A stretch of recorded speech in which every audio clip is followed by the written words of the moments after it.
الحمد لله وكفى وسلام على عباده الذين اصطفى أما بعد فأعوذ بالله من الشيطان الرجيم بسم الله الرحمن الرحيم رجال لا تلهيهم تجارة ولا بيع عن ذكر الله وإقام الصلاة وإيتاء الزكاة يخافون يوما تتقلب فيه القلوب والأبصار وقال النبي صلى الله تبارك وتعالى عليه وعلى آله وأصحابه وبارك وسلم التاجر الصدوق الأمين مع النبيين والصديقين والشهداء يوم القيامة وقال النبي صلى الله تبارك وتعالى عليه وعلى آله وأصحابه وبارك وسلم من أحبني اتبع سنتي ومن اتبع سنتي كان معي في الجنة أو كما قال النبي عليه الصلاة والسلام صدق الله مولانا العظيم وصدق رسوله النبي الكريم ونحن على ذلك لمن الشاهدين والشاكرين والحمد لله رب العالمين اللهم صل على محمد وعلى آل محمد كما صليت على إبراهيم وعلى آل إبراهيم إنك حميد مجيد اللهم بارك على محمد وعلى آل محمد كما باركت على إبراهيم وعلى آل إبراهيم إنك حميد مجيد میرے محترم بھائیوں، دوستو، بزرگوں، رسول پاک صلی اللہ علیہ وسلم اپنے چچا ابو طالب کی کفالت میں اپنے بچپن کی زندگی کو گزار رہے ہیں۔ ایک دن ابو طالب تجارت والے قافلے کے ساتھ ملک شام کے لیے تیار ہوئے۔ اونٹنی تیار ہو گئی۔ میرے نبی علیہ السلام دوڑے اور اپنے چچا کی اونٹنی کی نکیل کو پکڑا، کہا کہ میں بھی آپ کے ساتھ جانا چاہتا ہوں۔ میرے نبی علیہ السلام کے اس اصرار پر ابو طالب نے فیصلہ کیا کہ میں اللہ کے نبی کو ساتھ لے کے جاؤں گا۔ آپ کے ساتھ سیدنا ابو بکر صدیق بھی اس قافلہ میں تھے اور سیدنا بلال حبشی رضی اللہ تعالی عنہ بھی اسی قافلہ میں تھے۔ میرے آقا جب تشریف لے گئے تو ملک شام کے ارادہ سے مصر کے مقام پہ جب آپ پہنچے، وہاں پر ایک علاقہ آیا جہاں ایک آدمی جس کا نام بحیرہ راہب تھا وہ رہا کرتا تھا، اور اس نے اپنا ایک عبادت خانہ وہاں پہ بنایا ہوا تھا، اور جب بھی کوئی قافلہ آتا وہ بحیرہ راہب اس کو پانی وغیرہ بھی پلاتا، اس کے حالات کو بھی لیتا۔ حقیقت میں وہ اپنی کتاب انجیل کا بہت بڑا عالم تھا، اور اس نے اس کتاب میں میرے نبی کی صفات پڑھی ہوئی تھی، اور اس نے یہ بھی پڑھا تھا کہ وہ مصر کے جاتے ہوئے اس علاقے بصرہ میں ضرور وہ نبی گزرے گا۔ چنانچہ اسی تجسس میں، شوق میں، وہ بحیرہ راہب ہر قافلے کو دیکھتا۔ جس دن میرے نبی صلی اللہ علیہ وسلم ابو طالب کے ساتھ تھے تو آپ ایک درخت کے نیچے بیٹھے ہوئے ہیں، اور اس پر آسمان سے بدلی آئی ہوئی ہے، اور وہ بحیرہ راہب جب نکلا کہ ایک قافلہ آیا ہوا ہے اور اوپر اس کے بدل چھائے ہوئے ہیں، اور ایک درخت کے نیچے ایک معصوم اور خوبصورت، حسین اور جمیل، بہترین صورت اور سیرت والا ایک بچہ بیٹھا ہوا ہے۔ وہ قریب آیا، اس نے میرے نبی علیہ السلام پہ نگاہ دوڑائی، قافلے والوں کو بھی دیکھا، ابو طالب کو بلایا، سلام کیا، پوچھا یہ بچہ کون ہے؟ انہوں نے جو بھی کہا وہ کہا۔ اس نے کہا یہ آپ کا بیٹا تو نہیں ہو سکتا، آپ مجھے بتائیں یہ آپ کا کیا لگتا ہے؟ فرمایا یہ میرا بھتیجا ہے۔ اس بچے کا باپ کدھر ہے؟ وہ انتقال کر گیا ہے۔ بچے کی ماں کدھر ہے؟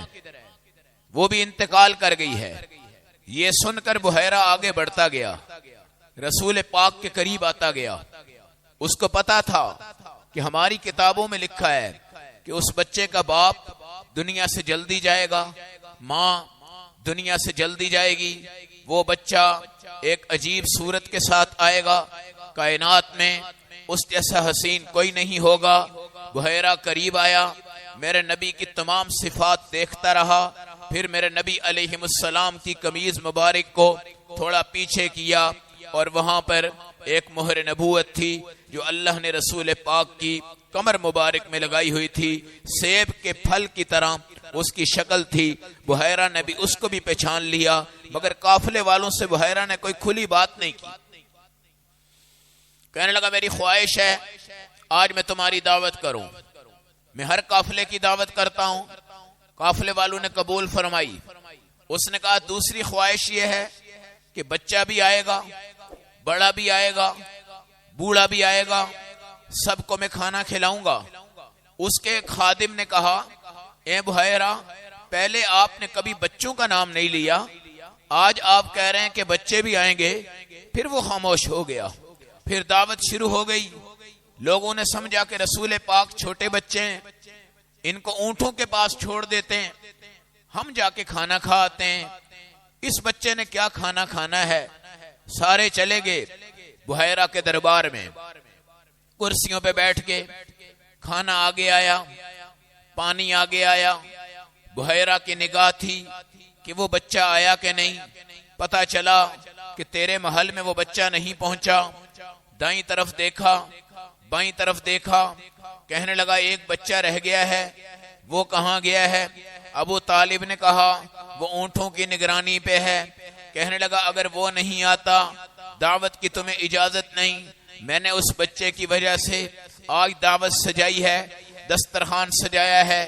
ابو طالب نے کہا جگہ مکمل ہو چکی ہے، بیٹھنے کی جگہ کوئی نہیں، بچے کو وہیں رہنے دیجئے، ہمیں کھانا دیجئے، ہم اپنے سفر پہ جائیں۔ اس نے کہا نہیں، بچہ نہیں آئے گا، کھانا شروع نہیں ہو سکتا۔ چنانچہ ایک بندہ بھیجا، میرے آقا کو ہاتھوں سے پکڑا، ادب سے لے کر آیا، آگے بڑھتا گیا۔ رسول پاک بڑھتے آ رہے، وہ بادل آپ کے ساتھ چلتا آ رہا۔ حضور پاک کے لیے بیٹھنے کی جگہ دھوپ میں ملی، میرے نبی وہاں بیٹھ گئے۔ بادل آیا، میرے نبی پر سایہ ہو گیا، کھانا کھا رہے ہیں، نبی کی زیارت کر رہا ہے، نبی کا دیدار کر رہا ہے، نبی کے چہرے کو دیکھ رہا ہے، نبی کی صورت کو دیکھ رہا ہے، نبی کے حسن کو دیکھ رہا ہے، نبی کے جمال کو دیکھ رہا ہے۔ انجیل کی کتابوں کا بہت بڑا عالم ہے، اس وقت دنیا میں اس کا بہت بڑا نام تھا۔ پھر وہ آیا، میرے نبی کی پیشانی پہ بوسہ دیا۔ حضور پاک کا یہ قافلہ جب کھانا کھا چکا، ابو طالب کو بلایا، بحیرہ سائیڈ پہ لے گیا، کہنے لگا یہی وہ بچہ ہے کہ ہماری انجیل میں لکھا ہوا ہے کہ یہودی اس کے سب سے بڑے دشمن ہوں گے، اور یہی وجہ ہے کہ میرے نبی نے دنیا سے جاتے ہوئے یہی وصیت فرمائی تھی، اخرج الیہود والنصارى من جزیرۃ العرب، کہ یہودیوں کو، عیسائیوں کو جزیرہ عرب سے نکالنا۔ اور حضرت عمر کے دور سے ان کو بالکل جلا وطن کر دیا گیا اور ان کا نام اور نشان مٹا دیا گیا، اور آج اللہ نے مکہ کو، مدینہ کو یہ عزتیں عطا فرمائی ہیں کہ وہاں پر کوئی یہودی، کوئی عیسائی، کوئی کافر، کوئی ہندو، کوئی غیر مسلم، کوئی سکھ داخل نہیں ہو سکتا۔ اللہ نے اس مکہ کو بھی، اس مدینے کو بھی، آج حرمین کو بھی ان کی گندگیوں سے، غلاظتوں سے، نجاستوں سے پاک کر دیا ہے۔ اور یاد رکھو اگر دنیا میں چاہتے ہو عزت ملے تو یہود و نصارہ کو بالکل سائیڈ پہ کر دینا، ان کے ہاں کوئی عزت نہیں۔ قرآن کہتا ہے ضربت علیہم الذلہ والمسکنہ وباؤوا بغضب من اللہ، ان پہ ذلت ہے اور ان پہ محتاجگی ہے، اور یہ اللہ کے غضب کو لے کے بیٹھے ہوئے ہیں، اور اللہ کا غضب ان پہ برس رہا ہے، اور یہ گندے ہیں، تباہ ہیں، برباد ہیں، ہلاک ہیں۔ ہنس کے آئیں تو بھی شیطان ہے، رو کر آئیں تو بھی شیطان ہے، دوست بن کر آئیں شیطان ہیں، بھائی بن کر آئیں شیطان ہیں۔ تمہارے ملک کے خیر خواہ نہیں، تمہارے نبی کے خیر خواہ نہیں۔ اس وقت ابو طالب سے کہنے لگے لے جاؤ ورنہ یہودی اس بچے کو قتل کریں گے، شام کا ارادہ منسوخ کر دو، بچے کو واپس پہنچا دو۔ ابھی باتیں ہو رہی تھی کہ 7 یہودی شام کے ملک سے بحیرہ کے دروازے پہ آ کے کھڑے ہو گئے۔ کیوں آئے ہو؟ ایک نبی ہے جس کو نبوت ملنی ہے، آج وہ سفر کر رہا ہے، ہم اس کو تلاش کر رہے ہیں، اس وقت بحیرہ نے پھر ان سے سمجھایا، پیار سے ادب سے بات کی، وہ سمجھ گئے۔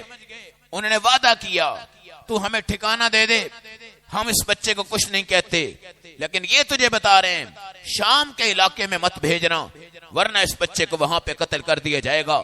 ابو طالب نے بلایا ساتھیوں کو، مشورہ ہوا، مشورے میں یہ بات آئی کہ رسول پاک کو واپس بھیجو۔ آپ نے فرمایا میں اکیلا نہیں جاتا، میرے چچا جائیں گے، وہ نہیں جا سکتے، ابو بکر کو بھیجو، بلال کو بھیجو، ہم تینوں اکٹھے واپس جائیں گے۔ چنانچہ ان تینوں کو وہاں واپس کر دیا گیا اور ابو طالب اس قافلہ کے ساتھ آگے روانہ ہو گئے۔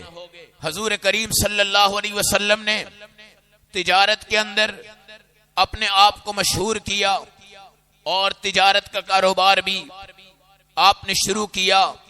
حضرت خدیجہ رضی اللہ تعالی عنہا کو یہ پتا چلا کہ اس بچے میں برکتیں ہیں، ان کے اندر بڑی رحمتیں ہیں، ان کی تجارت میں برکت، ہاتھوں میں برکت، وعدوں میں برکت، گفتگو میں برکت۔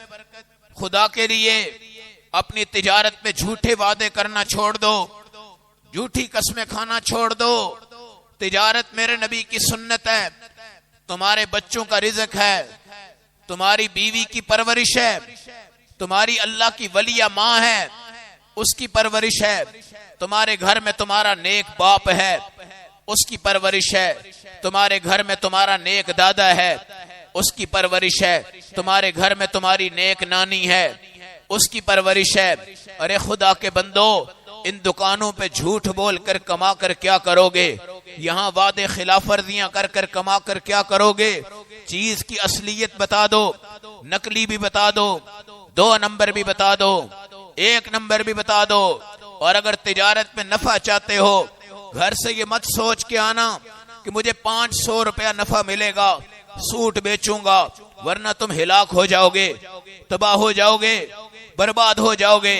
میرے نزدیک تجارت کا اصول یہ ہے، اگر تمہیں 500 نہیں مل رہا، تمہیں 5 روپے بھی نفع مل رہے ہیں، اپنی چیز کو بیچ دو، اللہ تمہاری تجارت کو 4 چاند لگائے گا۔ آج سب سے بڑا خرابی ہے، طے ہو گیا کہ میں نے 100 روپیہ کمانا ہے، 1 روپیہ بھی کم نہیں کرنا، وہ گیا گاہک، تجارت بند ہو گئی۔ تجارت میں تمہیں نفع چاہیے، 1 روپیہ ملے، 10 روپے ملے، 20 روپے ملے، 100 روپیہ ملے، 1000 روپیہ ملے، جو تمہارے مقدر میں ہے، جاؤ۔ میرے نبی صلی اللہ علیہ وسلم کے ہاتھوں کی تجارت، اس وقت مکہ میں یہودیوں کا قبضہ، مدینہ میں یہودیوں کا قبضہ، بازاروں میں یہودیوں کا قبضہ، مارکیٹوں میں یہودیوں کا قبضہ۔ جو مسلمان بن کر آتا تھا یا سیدھا ہو کر آتا تھا، یہودی اس کو غائب کر دیتے، اپنا اڈا لگاتا تھا، یہودی غائب کر دیتے، دکان خریدتا تھا، یہودی غائب کر دیتے تھے۔ رسول پاک تلوار نہیں اٹھانا چاہتے تھے، چھری نہیں اٹھانا چاہتے تھے، میٹھے بول، سچی قسمیں، بہترین وعدے، خوبصورت اخلاق، ہلکا سا نفع، تجارت میں چیز اچھی، ساری حقیقت بتانا، پھر تجارت کے لیے چیزیں دینا۔ اماں خدیجہ بہت بڑی تاجرہ تھی، بہت بڑی بزنس مین تھی، بہت بڑی کاروباری تھی، ان کے پاس مال، دولت، تجارت بہت کچھ تھا۔ جب سنا میرے نبی علیہ السلام کے بارے میں، آپ سے درخواست کر دی، یا رسول اللہ آپ میری یہ تجارت شروع کر دیں، سامان لے جائیں، جتنا نفع ہوگا آدھا آپ کا آدھا میرا، جتنا نفع ہوگا۔ آج آپ انویسٹمنٹ کرتے ہیں، پیسے لگاتے ہیں، دوسرے بندے کو کہا جاتا ہے میں 10 لاکھ روپیہ لگا رہا ہوں، تم نے 50,000 روپیہ مجھے ہر حال میں دینا ہے، یہ تجارت حرام ہے، یہ تجارت حرام ہے۔ اس مسئلے کا حل یہ ہے کہ میں 10 لاکھ روپیہ لگاتا ہوں، تم مجھے نفع مناسب دے دینا، مجھے مناسب لگے گا میں تمہارے ساتھ چلتا جاؤں گا، مجھے مناسب نہیں لگے گا میں اپنی انویسٹمنٹ ختم کر دوں گا۔ مگر یہ کہنا 50,000 دے دو، لاکھ روپیہ دے دو، یہ پکا سود ہے، یہ بالکل حرام ہے۔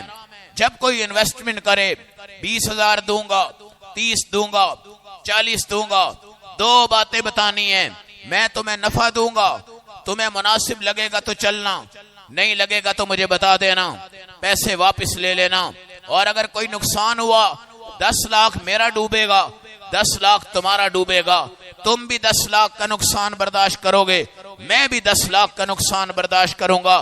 یہ انویسٹمنٹ کا طریقہ ہے، پارٹنرشپ کا طریقہ ہے۔ صرف نفع پہ پارٹنرشپ جائز نہیں، فکس نفع پہ پارٹنرشپ جائز نہیں، فکس پرائس رکھ کر پارٹنرشپ کرنا یہ جائز نہیں۔ جو مناسب نفع اللہ دے گا تقسیم کریں گے، نقصان ہوگا تقسیم کریں گے، نفع میں بھی شریک ہیں، نقصان میں بھی شریک ہیں۔ اب کرو تجارت، اب تمہاری شرعی تجارت جائز، اب اس میں کوئی کھوٹ نہیں، کوئی دھوکہ نہیں، کوئی ایسا ملبہ نہیں، کوئی ایسی غیر گندی چیز ملوث نہیں۔ میرے نبی کی تجارت کی شہرت آپ کی زبان تھی، میرے نبی کی تجارت کی شہرت آپ کے ہاتھوں کی برکت تھی، میرے نبی کی تجارت کی شہرت اللہ کا ذکر تھا، میرے نبی کی تجارت کی شہرت ہلکے سے نفع پر بھی آپ نے سامان بیچا۔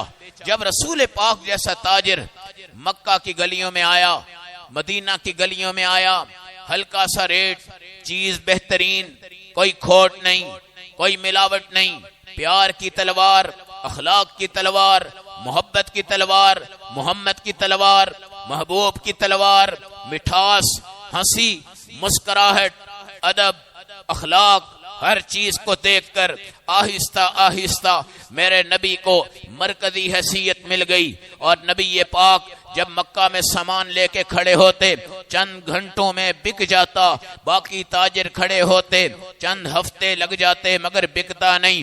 نبی پاک جب آتے سامان بیچ کر واپس اپنے گھر میں، پھر 6 مہینے بعد سامان لے کے جاتے، سال بعد لے کے جاتے، روزانہ اس مارکیٹ میں کہا جاتا وہ بچہ جب آئے گا ہم سامان اس سے لیں گے، ہم کسی اور سے سامان نہیں لے جاتے۔ پوری مارکیٹ کی ویلیو آپ کے ہاتھ میں، گاہک آپ کی طرف، کسٹمر آپ کی طرف، نفع آپ کی طرف، برکتیں آپ کی طرف۔ تجارت میں خوبصورت عظیم نعمت اللہ نے عطا فرمائی، وما ارسلناک الا رحمتا للعالمین، آپ سب کے لیے رحمتیں بن گئے۔ ہر بندہ آپ کی تجارت سے خوش، چرچے پھیلے، پوری دنیا میں شہرت ہوئی۔ اما خدیجہ کے کانوں میں بات پڑی، اظہار کیا، خواہش کی میرا مال لے لینا، آدھا نفع تمہارا آدھا نفع میرا۔ میرے نبی نے حامی بھر لی۔ حضرت خدیجہ نے ایک غلام سے کہا، نام اس کا میسرہ تھا، اور ایک اور گھر کا بندہ تھا، نام اس کا خزیمہ تھا، جاؤ تم اور تیسرے رسول پاک ہوں گے، یہ میرا مال ہوگا، جاؤ تم تجارت کر کے آنا، تجارت کر کے واپس آئیں گے، ہم نفع کو تقسیم کر دیں گے۔ یہ دوسرا سفر تجارت تھا جو اما خدیجہ کے مال کو لے کے میرے آقا بڑھے۔ آپ بڑھتے گئے، ایک راستہ آیا، ایک جنگل نما زمین تھی، اور وہاں پر بھی ایک راہب تھا، تورات و انجیل کا عالم تھا، اس کا نام نستورہ ہے۔ وہ رسول پاک علیہ السلام کو دیکھتا ہے، حضور پاک ایک درخت کے نیچے بیٹھے، وہ درخت آج سے پہلے خشک تھا، سبز ہو گیا، پہلے پتے گر رہے تھے، پتے رک گئے، پہلے تھوڑا سا ٹیڑھا تھا، اب بالکل سیدھا ہو گیا، اس کے پھول بھی نظر آنے لگے۔ نستورہ نے جب اپنی کھڑکی کھولی، دیکھا کہ یہ درخت ہرا ہو گیا ہے، سبز ہو گیا ہے، سیدھا ہو گیا ہے۔ پھر اس نے کتاب کھولی، اور اس کتاب میں لکھا تھا کہ آج سے کئی 100 سال پہلے اس درخت کے نیچے حضرت عیسیٰ آرام کر رہے تھے، اور اس کتاب میں لکھا تھا عیسیٰ کے بعد ایک پیغمبر آئیں گے جن کا نام محمد رسول اللہ ہوگا، وہ آخری پیغمبر ہوں گے، وہ بھی آئیں گے اس درخت کے نیچے، وہ بھی لیٹیں گے، اور یہ درخت ان کی برکت سے ہرا اور بھرا ہو جائے گا۔ یہی واقعہ اس وقت بھی پیش آیا جب رسول پاک ہجرت کر رہے تھے، تو راستہ میں ایک عورت تھی جن کا نام ام معبد تھا۔ حضور پاک نے وہاں پہ مسواک کر کے اپنی کلی ایک درخت کی جڑ میں پھینکا پانی، وہ درخت اتنا برکت والا ہو گیا کہ اس کے نیچے بیمار جانور آ کے شفا یاب ہو جاتے، پیاسا آ کے پیٹ بھر جاتا، اور جو بندہ بھی وہاں بیٹھتا دشمنوں کے نزغے سے بھی اللہ اس کی حفاظت فرماتے۔ جس دن میرے آقا کی وفات ہوئی اس دن وہ درخت گرا، تو معبد کہنے لگی مجھے لگتا ہے آج رسول پاک کا عاشق گر گیا ہے، کیونکہ اس کا اپنا محبوب بھی دنیا سے چلا گیا ہے۔ اس درخت کے اندر بھی اللہ نے یہ معجزہ دکھایا تھا، اور یہاں پر بھی یہ ہے کہ درخت ہرا ہو گیا ہے، پتے لگ گئے ہیں، درخت سیدھا ہو گیا ہے، اور وہ درخت جھکا ہوا ہے رسول پاک کی طرف۔ ایسے لگ رہا تھا جیسے وہ رسول پاک کو سلام کرنے کی خواہش کا اظہار کر رہا ہے۔ یاد رکھنا یہ درخت جھکے ہیں، پتھر جھکے ہیں حضور پاک علیہ السلام کو سلام کرنے کے لیے۔ پھر آگے بڑھا، کھڑا ہو گیا، پوچھا یہ بچہ کون ہے؟ میسرہ نے کہا ان کا نام محمد ہے۔ باپ کدھر ہے؟ اللہ کو پیارا ہو گیا ہے۔ ماں کدھر ہے؟ اللہ کو پیارا ہو گیا ہے۔ پھر اس نے جس میں اتھر دیکھا، آنکھیں سرمگی، چہرہ کشادہ، دانتوں سے نور ٹپک رہا ہے، ہونٹوں پر خوبصورت قسم کی شبنم، چہرہ آپ کا ریشم کی طرح ملائم، بال آپ کے گنگریالے، سینہ آپ کا بالکل سیدھا، نظروں میں عجیب حیا، پیچھے سے بھی دیکھ رہے ہیں، آگے سے بھی دیکھ رہے ہیں، کھڑے ہو کر سلام کر رہے ہیں، پھر خاموشی سے بیٹھ رہے ہیں، دائیں بائیں توجہ نہیں، اللہ کی یاد میں مگن ہیں، نستورہ کتاب پڑھ رہا ہے، دیکھ رہا ہے، پھر مہر نبوت کو دیکھا، ساری چیزیں پڑھ رہا ہے، پھر دیکھ رہا ہے۔ اس کے بعد اس نے بھی پیشن گوئی کر دی کہ یہ آنے والا پیغمبر ہے، میں اس کے انتظار میں تھا، مجھے پتا تھا کہ یہ اس جگہ سے گزرے گا، اس درخت کے نیچے سوئے گا، اس کا نام محمد ہوگا، باپ پہلے دنیا سے چلا جائے گا، ماں بھی دنیا سے چلی جائے گی، یہ ایک سفر کرے گا جس کو سفر تجارت کہتے ہیں، اس کے کام کے اندر، اس کے اعمال کے اندر، اس کے مال کے اندر انشاءاللہ برکتیں اکٹھی ہوں گی۔ نستورہ نے بھی یہی کہا، ہماری کتابوں میں لکھا ہے اس کو یہودی قتل کر دیں گے، اور یہودی اس کے خلاف سازشیں کریں گے، اور یہودی اس کو جلا وطن کرنے کی کوششیں کریں گے، لہٰذا اس کی حفاظت کرنا۔ یہ رسول پاک کا سفر تھا۔ یہاں سے تھوڑا سا آگے بڑھے، مکہ کی طرف گئے، تجارت کا سامان بیچا، واپس لوٹ کر آئے، میرے نبی کا نفع آیا، خدیجہ کے ہاتھ میں پہنچا، نفع تقسیم ہوا، آپ نے کہا مجھے اس کی ضرورت نہیں ہے۔ حضرت خدیجہ آپ کی امانت، صداقت، سچ، دیانت، ان تمام چیزوں کو سن کر ایک سہیلی سے کہتی ہے میں پیغام دینا چاہتی ہوں اس پیغمبر سے میرا نکاح ہو جائے، اس سے پہلے میرے 2 خامد تھے، انتقال ہو گیا ہے، میں چاہتی ہوں میں سہارا بناؤں اس آدمی کو جس کا نام محمد ہے، جو تجارت میں سچا ہے، امانت میں سچا ہے، لالچ کوئی نہیں۔ حضرت خدیجہ اور آپ کی 11 بیویاں، یاد رکھیے گا ان کے نکاحوں کے فیصلے دنیا میں نہیں ہوئے، اللہ کے ہاں ہوئے ہیں۔ ہر ایک عورت میرے نبی کے لیے اللہ نے منتخب فرمائی ہے، اور قرآن میں کہا ہے خالصۃ لک من دون المؤمنین، یہ تمام عورتیں آپ کے لیے خالص ہیں، اور آپ کی بیویاں ساری امتوں کے لیے ماں کی حیثیت رکھتی ہیں۔ یہی وجہ ہے کہ میرے نبی کی وفات بھی ہو گئی، بیویاں نکاح نہیں کر سکتی تھی کیونکہ ہمارے ہاں ان کا درجہ ماں کا ہے، اور رسول پاک اپنی قبر مبارک میں حیات طیبہ رکھتے ہیں، جس کا خامد زندہ ہو اس کی بیوی آگے نکاح نہیں کر سکتی۔ یہی وجہ ہے کہ رسول پاک کی بیویوں سے کوئی نکاح نہیں کر سکا۔ پھر میرے نبی کے دامن بستر پر کوئی عام آدمی بیٹھ نہیں سکتا، جس طرح ام حبیبہ ہیں، آپ کی زوجہ ہیں، جب ان کے والد ابو سفیان کفر کی حالت میں آئے، بستر پہ بیٹھنا چاہا، بیٹی آ گئی، ہاتھوں سے روک دیا، سلام کر دیا، لیکن کہا اس بستر پر وہ بندہ بیٹھے گا جو لا الہ الا اللہ محمد الرسول اللہ پڑھے گا۔ میرے ابا آپ مسلمان نہیں ہیں، آپ اس بستر نہیں بیٹھ سکتے، بیٹی میں ہوں، باپ آپ ہیں، یہ رشتہ بھی ہے، خدا کی قسم بیٹی اور باپ کا رشتہ بڑا تقدس والا ہے۔ آپ ابو سفیان ہیں، سردار ہیں، نام ہے، چودھری ہیں، عزت ہے، تکریم ہے، پگڑی ہے، عروج ہے، بہت بڑی عزتیں ہیں، مگر میرے آقا کی عزتیں آپ سے بڑھ کر ہیں۔ آپ اس بستر پر نہیں آ سکتے، آپ نہیں بیٹھ سکتے، آپ کو یہ حق نہیں ہے۔ یہ پاک بستر ہے، پاک چارپائیاں ہیں، پاک گدے ہیں، پاک کمبل ہیں، پاک رضائیاں ہیں، قرآن نے ان کو پاک کہنے کے لیے دو صورتیں اتاری ہیں، یا ایھا المزمل، یا ایھا المدثر۔ مزمل موٹے کمل کو کہا جاتا ہے اور مدثر موٹی چادر کو کہا جاتا ہے۔ وہ کیسا نقشہ تھا، جب رسول پاک یہ کمل اوڑھ کر آئے، قرآن نے پکارا یا ایھا المزمل۔ جب آپ چادر رکھ کر آئے، قرآن نے پکارا یا ایھا المدثر۔ ہمارے گھر کی چادریں کہاں پر، کمل کہاں پر، تمام چیزیں کہاں پر، اور ان کی بیویوں کے ہاتھوں کے دھلے ہوئے کمل، پہنے ہوئے کمل۔ قرآن نے ان کو مزمل کہا، قرآن نے ان کو مدثر کہا۔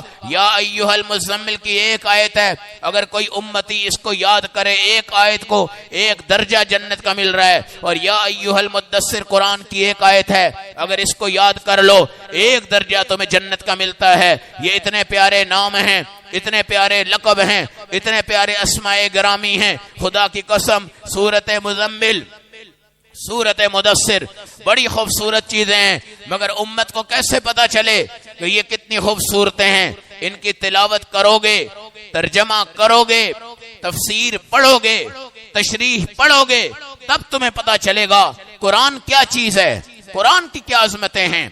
آقا کے پاس پیغام نکاح آیا، خدیجہ آپ سے شادی کرنا چاہتی ہیں، 40 سال ان کی عمر، 25 سال آپ کی عمر، کہاں ان کی عمر، کہاں ان کی عمر۔ مگر میرے نبی نے صرف ذاتی خواہش کو مٹانے کے لیے کوئی شادی نہیں فرمائی، آپ نے دین اور اسلام کی بلندی کے لیے شادیاں فرمائی ہیں۔ خدیجہ کا پیغام آیا، ابو طالب سے مشورہ ہو گیا، سیدنا ابو بکر صدیق سے مشورہ ہو گیا، بچپن میں دوست تھے، بلال سے مشورہ ہو گیا، تمام لوگوں سے مشورہ ہو گیا، رضا کا اعلان، ادھر سے بھی رضا کا اعلان، بارات تیار ہوئی، بیچ میں ابو طالب ہیں، بیچ میں ابو بکر صدیق ہیں، بیچ میں بلال حبشی ہیں، بیچ میں نبی پاک صلی اللہ علیہ وسلم ہے۔ جب بارات جاتی ہے، میرے نبی کے چچا ابو طالب خطبہ نکاح پڑھتے ہیں، اور 12.5 اوقیہ چاندی آپ کے مہر میں طے کی جاتی ہے، اور حضرت خدیجہ آپ کے فراش نبوت پر آ کر بیٹھتی ہیں، اور ایک عجیب قسم کا اعزاز اور مقام اس عورت کا ہے۔ یہ عورت کیسی تھی؟ اسلام کی ابتدا، حمایت، نصرت، مدد، تسلی، یقین، جستجو، طلب، دین، مرکز، مدرسہ، اسلام، قرآن، ایمان، ان تمام میں پوری کائنات میں سب سے پہلی عورت حضرت خدیجہ ہے، جس نے میرے نبی صلی اللہ علیہ وسلم پہ کلمہ پڑھا ہے۔ اور عورت کی حیثیتیں اللہ دکھاتے ہیں۔ میرے نبی جب دیکھتے ہیں کہ خدیجہ دنیا سے چلی گئی، بڑی بڑی عورتیں آپ کے نکاح میں آ گئی، حضور پاک کے آنسو گرتے تھے جب پتہ چلتا کہ خدیجہ کی کوئی سہیلی میرے گھر آئی ہے۔ حضور پاک بکری ذبح کر کے بہترین گوشت ان کی سہیلیوں کو کھلاتے، ہر وقت خدیجہ خدیجہ کرتے۔ ایک دن اماں عائشہ نے کہا، یا رسول اللہ آپ اس بوڑھی کے پیچھے ہی پڑے ہوئے ہیں، وہ تو دنیا سے چلی گئی، ہم اتنی پیاری بیویاں اللہ نے آپ کو عطا فرمائی ہیں، پھر بھی آپ بوڑھی کا تذکرہ کر رہے ہیں، بوڑھی کا تذکرہ کر رہے ہیں۔ آپ نے فرمایا بیٹھو، آج تمہیں محمد بتائے گا خدیجہ کون ہے۔ سب سے پہلے جس نے کلمہ پڑھا، سب سے پہلے جس نے قرآن کی آیت کی وحی حضور پاک کی زبان سے سنی، اور میرے نبی نے کہا خدیجہ زملونی زملونی، مجھے کمل اڑاؤ، مجھے کمل اڑاؤ، لقد خشیت الموت علی نفسی، مجھے لگتا ہے میرا آخری وقت آ گیا ہے۔ پوچھا کیا ہوا یا رسول اللہ؟ فرمایا غیرہ میں، اس غار میں ایک فرشتہ آیا، میرے اوپر اس نے وحی اتاری، میں نیچے لگ گیا، بوجھ آ گیا، پسینہ آ گیا، بخار آ گیا، بس لگتا ہے کہ میری موت کا وقت قریب آ گیا ہے۔ قرآن کا وزن ہے، قرآن کی طاقت ہے۔ آج ہم نے قرآن کو چھان برا سمجھا ہوا ہے، قرآن حکیم کو ہم نے اخبار کے ٹکڑے بھی نہیں سمجھا. اخبار کے ٹکڑے، اخبار تو باتھ روم میں بھی پڑھتے ہو، قرآن مسجد میں نہیں پڑھ رہے. اخبار گاڑیوں میں پڑھ رہے ہیں، قرآن کوئی نہیں پڑھ رہا. جہازوں میں اخبار پڑھ رہے ہیں، قرآن کوئی نہیں پڑھ رہا. ڈائجسٹ، کہانیاں، ناول اتوار اتوار کے مختلف علاقوں سے آتے ہیں اور لوگ اس کو پڑھتے ہیں. کئی اخبار کے شوقین ایسے ہیں کہ جن کی 70 سال عمر ہے تو 50 سال کے اخبار ترتیب کے ساتھ انہیں رکھے ہوئے ہیں، اور اس پر ان کو انعام بھی ملا ہے کہ تم نے 50 سال کے اخباروں کو ترتیب سے رکھا ہے، تم ایوارڈ یافتہ ہو، تم ایوارڈ یافتہ ہو. میرے نبی کے صحابہ نے کبھی بھی قرآن کے علاوہ کسی اور کتاب کو نہیں دیکھا، نہ کسی کو پڑھا، نہ کسی کو سنا. صرف قرآن، صرف قرآن، صرف قرآن. قرآن کے ہوتے ہوئے جعلی پیروں کے ہاتھوں چڑھنے والا مسلمان آج کس جگہ پہ کھڑا ہے؟ اور قرآن کے ہوتے ہوئے ہمارے حکمران جگہوں جگہوں پہ جا کے ذلیل خوار ہو رہے ہیں. ان کو پوچھو کہ تم نے قرآن سے کیا حاصل کیا ہے؟ قرآن کے ہوتے ہوئے کیسے نظام بدلیں؟ جب حضرت جعفر حبشہ کی طرف ہجرت کر گئے، وہاں کا بادشاہ اسحمائے نجاشی تھا. اس کو پتا چلا کہ یہ کوئی بندے آئے ہیں اور ان کے پاس کوئی کتاب ہے. اس نے جب دربار میں بلایا، عجیب قسم کا وہاں پہ رعب تھا. عیسائی تھے، انجیل تھی، بڑے بڑے لوگ بیٹھے ہوئے تھے، چند مسلمان صحابہ تھے، حضرت جعفر بھی تھے. کہا کیا ہے؟ کہا ہمارے اللہ نے ہمیں ایک ایسی کتاب دی ہے کہ جب ہم اس کو پڑھتے ہیں وہ ہمارے دلوں کو چیر کے اندر چلی جاتی ہے. کہا ذرا مجھے تو سناؤ. جس وقت پڑھا نا، طٰہٰ ما انزلنا علیک القرآن لتشقیٰ الا تذکرۃ لمن یخشیٰ تنزیلا ممن خلق الارض والسماوات العلی الرحمن علی العرش استویٰ له ما في السماوات وما في الأرض وما بينهما وما تحت الثرى وإن تجهر بالقول فإنه يعلم السر وأخفى الله لا إله إلا هو له الأسماء الحسنى. آیتیں حضرت جعفر پڑھ رہے ہیں، نجاشی کے آنسوں گر رہے ہیں. عیسائی اس کو دیکھتے جا رہے ہیں، انجیل کو چھوڑ دیتا ہے. ان کو خفیہ طور پہ کہتا ہے میں مسلمان ہو گیا مگر میں خفیہ ہو جاؤں گا، میرے ملک میں کسی کو پتہ نہیں چلے گا. جب رسول پاک کو پتہ چلا، اصحابہ نجاشی وہ تھا جس نے ام حبیبہ کا نکاح میرے نبی سے کروایا اور مہر بھی اس نے ادا کیا. سب سے زیادہ مہر ام حبیبہ کا عطا کیا گیا. میرے نبی کا دوست تھا، اسلام کا مسلمان تھا. جب وہ دنیا سے گیا، اللہ کی طرف سے وحی آ گئی، اصحابہ نجاشی حبشہ کے ملک میں انتقال کر گیا ہے. وہاں کسی کو نہیں پتا کہ یہ مسلمان تھا، قاری قرآن تھا. چلو کھڑے ہو جاؤ، صحابہ کو پیچھے کھڑا کرو، نماز جنازہ پڑھاؤ. اللہ نے پردے ہٹا دیے. لاش جو تھی میرے نبی کو نظر آنے لگی. حضور پاک نے کھڑے ہوئے اور آپ نے نماز جنازہ پڑھایا. جو رسول پاک کا معجزہ تھا کہ سارے پردے ہٹا دیے گئے. حبشہ کے ملک سے وہ لاش بالکل آپ کے سامنے کر دی گئی. اور یہی قبر میں انشاءاللہ ہمارے ساتھ ہوگا. جب عاشق رسول سوئے گا قبر میں، فرشتے پوچھیں گے من نبیوں کا، تمہارا نبی کون ہے؟ میرا اللہ پردے ہٹا دے گا. میرے بھائیو، اس وقت تمہیں اس نبی کا نور نبوت نظر آئے گا. مگر کچھ بدبخت لوگ ایسے ہوں گے، اللہ تباہ کرے، ہلاک کرے، برباد کرے ان لوگوں کو، جو میرے نبی کے اتنے پیارے چہرے کو دیکھ کر کہیں گے ہاں ہاں لا ادری، ہمیں نہیں پتا کہ یہ کون ہے، ہمیں نہیں پتا کہ یہ کون ہے. میرے اللہ کو غضب آئے گا. اور خدا کے بندو، جبل احد میرے نبی کو پہچانتا ہے، غار ہیرا میرے نبی کو جانتی ہے، غار سور میرے نبی کو جانتی ہے، آپ کا گدھا یعفور آپ کو جانتا ہے، آپ کی اونٹنی آپ کو جانتی ہے، کھجور کا تنا آپ کو جانتا ہے. درخت جھکے ہیں، پہاڑ جھکے ہیں. یہ بحیرہ راہب کو دیکھو، نستورہ کو دیکھو، انجیل پڑھتے ہیں، رسول پاک کو جان جاتے ہیں. تو کون سا بدبخت ہے جو مسجدوں سے ہو آیا، مدرسوں سے ہو آیا، پاکستان کے اسلامک ملک میں جہاں ختم نبوت کے تاج سرخرو ہوئے اور طلوع ہوتے گئے، آج تو کہہ رہا ہے ہاں ہاں لا ادری، ہاں ہاں لا ادری، میں نہیں جانتا، میں نہیں جانتا، میں نہیں جانتا.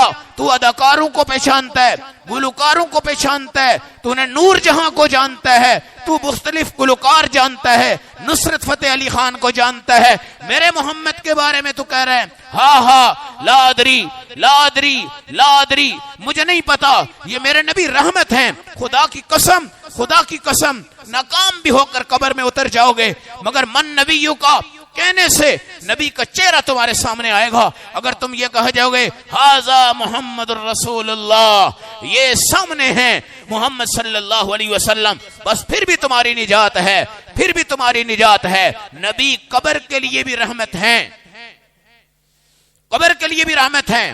ہر قبر والا تب کامیاب ہوگا جب میرے نبی کا نام لے کے ان کو پہچانے گا۔ خدا کی قسم یہ اور کسی امت میں ایسا نہیں ہے، اور کسی امت میں یہ 3 سوال نہیں ہے، اور ساری امتوں میں قبر سے پہلے فیصلے کر دیے گئے۔ کہاں جاؤ گے، کدھر جاؤ گے، ناکام ہو جاؤ، ہلاک ہو جاؤ، برباد ہو جاؤ، مگر اس امتی کا کوئی فیصلہ نہیں۔ قبر میں بھی جا سکتے ہو، جنت میں نہیں ہوگا تو حشر میں چلے جاؤ گے، وہاں نبی بچائیں گے، حافظ بچائیں گے، یتیم بچائیں گے، فقیر بچائیں گے۔ اما خدیجہ کا نکاح، ابو طالب کا خطبہ، بہترین زندگی، پہلا کلمہ خدیجہ نے پڑھا، تسلی خدیجہ نے دی۔ جب بخار آیا اما خدیجہ کا جملہ سننا، کلا کلا کلا، کلا کا ترجمہ یہ ہے کہ رسول پاک نے جب کہا خدیجہ مجھے لگتا ہے میری موت آ رہی، تو جس طرح میں منہ بند کر دوں اگلے کا، ہرگز ایسا مت کہنا، ہرگز ایسا مت کہنا۔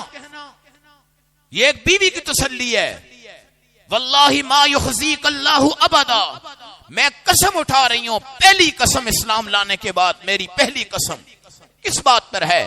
ما یخزیک اللہ ابدا، اللہ آپ کو کبھی رسوا نہیں کرے گا، اللہ آپ کو کبھی رسوا نہیں کرے گا۔ نبوت کے ساتھ جڑ کر کو دیکھو، یہ میلاد کے جھنڈے تمہیں نبی سے نہیں جوڑتے، 5 ٹائم کی نماز جوڑے گی، یہ پیشانی جھکے گی، داڑھی بڑھے گی، زبان پہ سچ آئے گا، درود شہد سے زیادہ میٹھا ہو جائے گا، اور دودھ سے زیادہ سفید تمہیں نبی کا چہرہ لگنے لگ پڑے گا۔ پھر سمجھو کہ اب تمہارا رابطہ جڑ گیا ہے، کنیکشن جڑ گیا ہے۔ یہ کچی تاریں، پکا کنیکشن لگاؤ، پکا میٹر لگاؤ، ذاتی کنیکشن بناؤ، ذاتی میٹر لگاؤ۔ کسی کے ناروں پہ نعرے لگا کر تمہارا کنیکشن ذاتی نہیں ہے، کسی کی واہ واہ پہ واہ کر کے تمہارا کنیکشن ذاتی نہیں ہے، کسی کی ہائے ہائے پہ ہائے کر کے تمہارا کنیکشن ذاتی نہیں ہے۔ تمہارا کنیکشن ذاتی کب ہوگا؟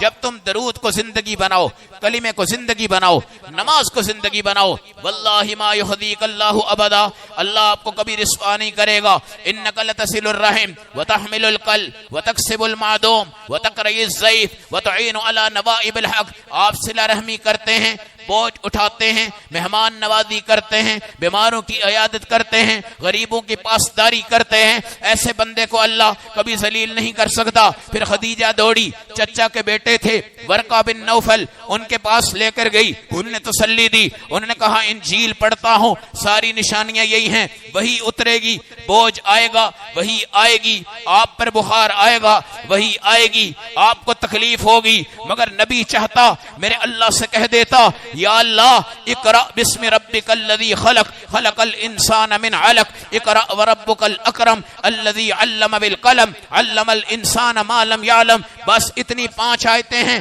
اللہ اور نہ اتارنا، اللہ اور نہ اتارنا۔ میں بوجھ کو برداشت نہیں کر سکتا، مگر میں قربان جاؤں اس آقا کی ہستی پر جس نے 6666 آیتیں اپنے وجود اطہر پر برداشت کر لی، تکلیفیں برداشت کر لی، مگر امت کے سامنے ایک نسخہ قرآنی حضرت عثمان کے دور میں آ کر الماریوں میں رکھ دیا گیا ہے۔ یہ میرے نبی کی رحمت ہے کہ نبی پر وہی اترتی تھی، بخار چڑھ جاتا تھا، عمر پہ اترتی تھی، آج امتی پہ بخار نہیں آ رہا۔ یہ رسول پاک کی رحمت آج امت کے اوپر ہو رہی ہے۔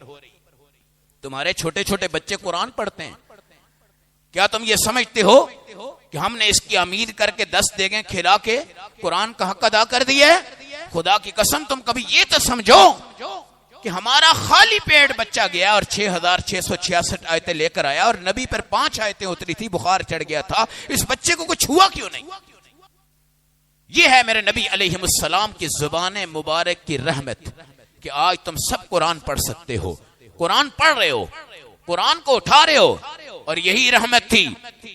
ڈبل نفع، شادی، خدیجہ آپ کی بیوی سالن بنا رہی ہیں، حضور آپ کے قریب آئی، جبرائیل اترے، کیوں آئے ہو؟ اللہ سلام کہہ رہے ہیں خدیجہ کو، وبشر ہو بالقصب فی الجنہ، جنت میں ایک ایسے محل کی بشارت خدیجہ کو مل گئی، لا شغب ولا صخب، وہاں کوئی شور نہیں، کوئی شغل نہیں، وہ خدیجہ کا ہے، اور خدیجہ آپ کی خدمت کر رہی ہے، اور قیامت تک ان کو بتانا کہ نبی کے خادم بن جاؤ، دیکھو اللہ تمہیں کیسے پروان چڑھاتا ہے، نبی کے عاشق بن جاؤ، دیکھو اللہ تمہیں کیسے پروان چڑھاتا ہے، نبی کے دامن میں بیٹھ جاؤ، دیکھو اللہ تمہیں کیسے پروان چڑھاتا ہے۔ تو میرے نبی کی تجارت صدق والی، امانت والی، دیانت والی، اس تجارت کی بنیاد پر آپ نے فرمایا تاجر الصدوق الامین مع النبیین والصدیقین والشہداء یوم القیامہ، سچا تاجر قیامت کے درمیان سارے نبیوں کے ساتھ جنت میں جائے گا۔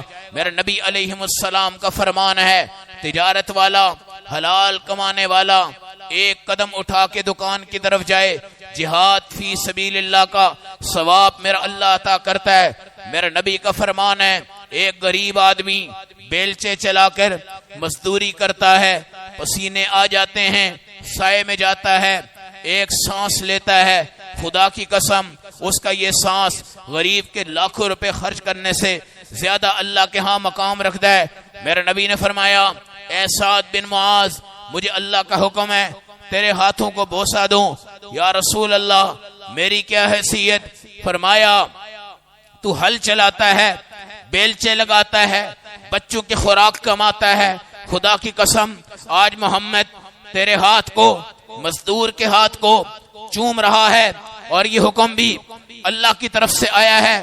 میرے نبی ایک دن گھر سے باہر نکلے، کھیلتے ہوئے، سیر کرتے ہوئے اونٹوں کی منڈی میں پہنچ گئے، وہاں پر نظریں دوڑائی، سرخ اونٹ تھا، میرے نبی کو پسند آیا، مالک کو بلایا، اونٹ بیچنا ہے۔ وہ نبی کے چہرے کو دیکھ رہا تھا، اگر نہ بھی بیچنا ہوتا، اے اللہ کے حبیب اب تو آپ کو دیکھ کر بیچوں گا، میں تو گھر سے خالی ہاتھ آیا ہوں، پیسہ کوئی نہیں، جیب خالی، یا رسول اللہ آپ دیجئے، کون سا پسند ہے؟ یہ پسند ہے، کیا قیمت ہے؟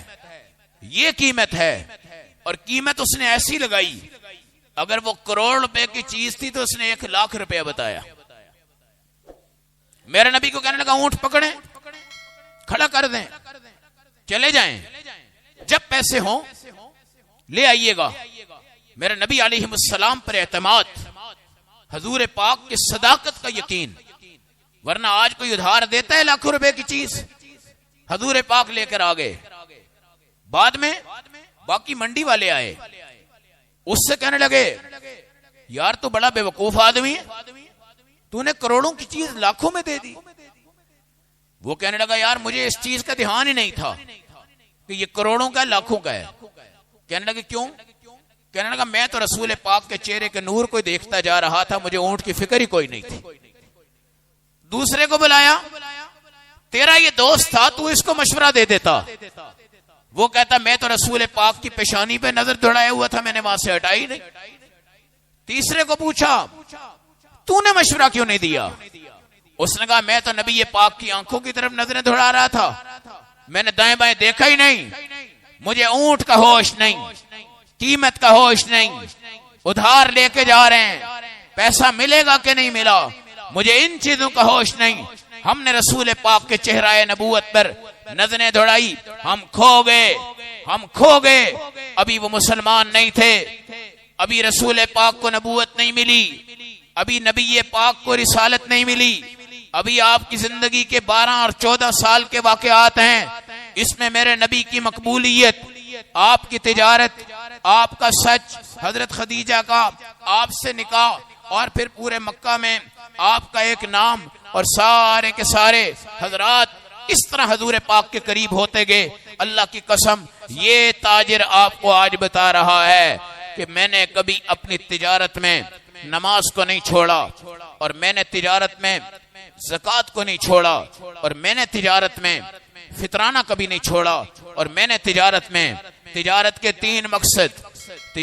تین مقصد، مجھے میرے بچوں کو حلال روٹی مل جائے، دوسرا مقصد میرے خاندان کے غریب ہیں میں ان سے تجارت کے ذریعے تعاون کروں، تیسرا مقصد میں اپنی تجارت سے اللہ کے نام پر خرچ کروں، چوتھی چیز جب تجارت میں خسارہ ہو، میں صبح سے شام تک بیٹھا ہوں، ایک گاہک نہیں آیا، میرا اللہ آزماتا ہے اور کبھی لین لگ جاتی ہے۔